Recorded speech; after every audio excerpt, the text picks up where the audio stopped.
when you realize that you're connected to everything, by emptying your mind, you realize that emptiness is what runs through you, and it runs through the universe, and it runs through everyone else. Everyone's mind is the same emptiness. So we all have the same thing within us, and we all have our own personal scope of our mind too, but when you clear out all of your mind, it's empty. And then, this is the part that's hard to explain, but when you feel that, then you realize you are connected to everything. And there's no difference between you or I or anything. When you feel that, it creates an innate love for everything that you're connected to. And it makes you want to be compassionate to every other being. Because at some point in your life, you were suffering. When you get past that, you want to help other people find that. And that's what I was saying is like the Buddha mind or the Buddha nature. That's what he experienced, and that's what he was teaching us. And that's what I'm trying to pass on as well. I know it's kind of hard because usually the connotation of emptiness in English language is it's like lonely. And it kind of has a negative connotation. But it's totally different in this Eastern philosophy. There's no word for what it is. I'm just calling it emptiness because it's where there's nothing. It's the absence of everything. It's the absence of all of the lines. Like I call you Gazi because I see a line around your body and I say that inside that line's Gazi, outside that line is something else. In truth, that line is just a made-up concept. Like you are connected to the air, the water, and via that even, those substances were connected. The water cycles through nature and it cycles through all of us, and you're probably drinking the same water that a dinosaur drank, thousands of or millions of years ago. I don't know what the time frame is. We exist because we're experiencing this. So that's not imaginary. It's just what we view as our existence is confined to our body. I'm saying that is pretty much made up.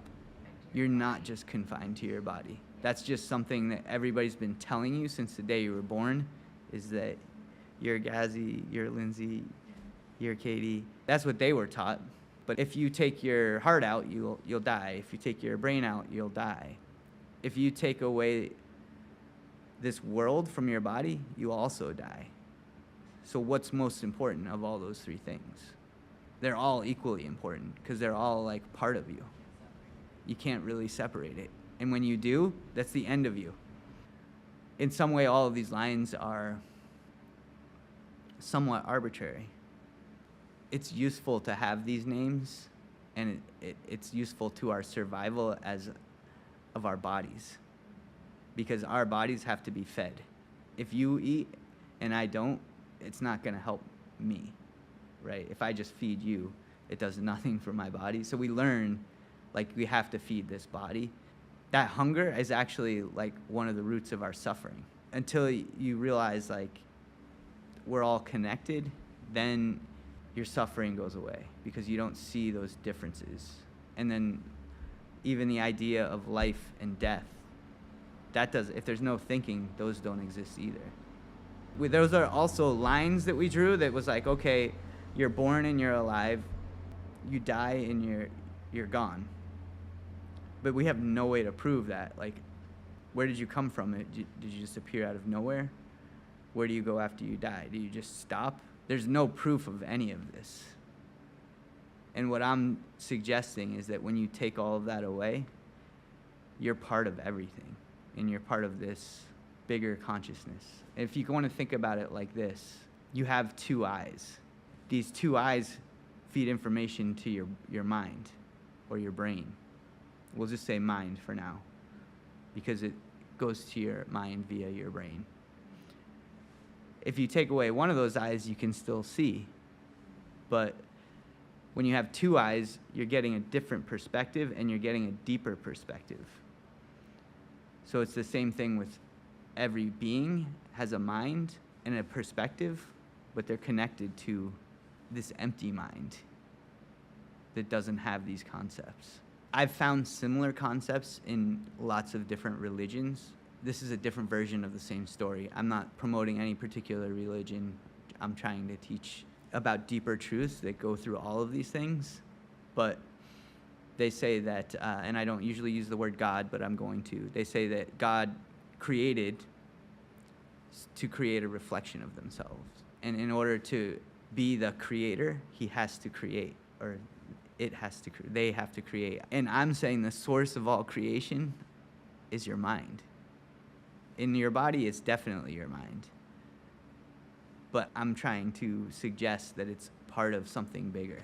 When you take away those lines, there's no way for me to prove this to you. You have to experience it through clearing your own mind. And if you've ever heard more traditional tales of Buddha or something, he says he became one with everything. This is just a different way of saying the same thing. This is just a side note. Something happened to me after meditating many years. I was never particularly good at art. And after years of meditation, all of a sudden I could draw very well without practicing. Something changed. So when I used to draw like if I was drawing a body, I'd draw all the lines around the body and start with that as kind of a frame. Now when I draw, I don't see things that way anymore. I literally just see shadows, and the lines aren't like defined. So I draw in that way, and it made it so somehow I can just translate what I'm seeing to my hands. Like meditation literally affected the way I see the world and made a tangible difference in the way I could communicate what I was seeing through visual art. The enlightenment is the light when you turn on the light in the room and you see everything the way it is. And meditation is the gateway to that. Truthfully, your mind, it's not a light like this light. Yeah. But your mind is shining a light out into the universe that's allowing you to see everything that you can see. If your mind's light wasn't on, you wouldn't see anything. And as you meditate, it took me a long time. I've heard stories of people just happening like instantly, but I've never actually seen that happen. But you'll hear different tales like that. If you're practicing, eventually sometimes it is something that just all of a sudden shifts and you see it differently. But if you're not trying to understand this, you won't have any context for what's happening. The sense of self is something we've created to help ourselves survive, help our bodies survive. But we're all part of something bigger.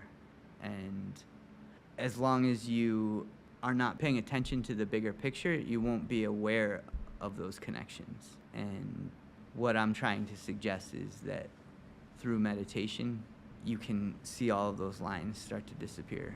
I'm trying to explain something I don't think there really are words for. So I'm using words, but sometimes I'll use metaphors, things like that. The big thing, though, is you have to experience it yourself in order to understand it. I think it's very clear you all can kind of, in some intellectual way, like understand what I'm saying. What I'm suggesting is keep going till you experience that for yourself. Everybody has their own path to get there, but it goes through your own mind, through clearing out your own mind, through putting down all of these thoughts that are clouding your mind. And then you just see things for what they are. Like I've used this example before, but if you just even go into a forest and you see a tree, well, you're grouping something together, and there's a bunch of organisms that you're saying are trees, or maybe you say it's a maple tree or a pine tree. When you make those words, like every one of those trees is actually completely different from the other one. We're just using those words to make life easier to comprehend and to navigate. And that's something we do as a survival instinct for our body. That survival instinct is creating karma, which is... It's limiting us. Yes. You have to live to have these experiences, but then you also have to clear out that if you want to have this greater experience and this awareness of your connection to everything, basically. And when you may think, well, that's not really, like, what's the practicality of that, right? When you die, you're going to lose your body. So through this experience, it's the same thing. If you die and you don't know where you're going, it's a scary thought. If you know where you're going, it's not scary. That's a practical reason, if you want to put it in those terms. You know, I think some people kind of are like, well, if it doesn't get me from A to B, what's the point, right? But I think it can give you, like, a lot of context for how all these things are connected. Ultimately, if you learn how to put down all of those thoughts, then any moment you can put your mind into heaven, and that's what they call nirvana in Buddhism, to completely liberate yourself from suffering. Then you're in heaven all of the time. And that's the real reason I'm teaching and I'm trying to help people, is because I experienced a lot of suffering in my life, and I see a lot of it around me. And these things really helped me find peace and find my own meaning in life. And I think that's something I've noticed a lot of people struggle with. And I can't tell you what your purpose is, but I think if you clear out your mind, it will become very clear to you what that is.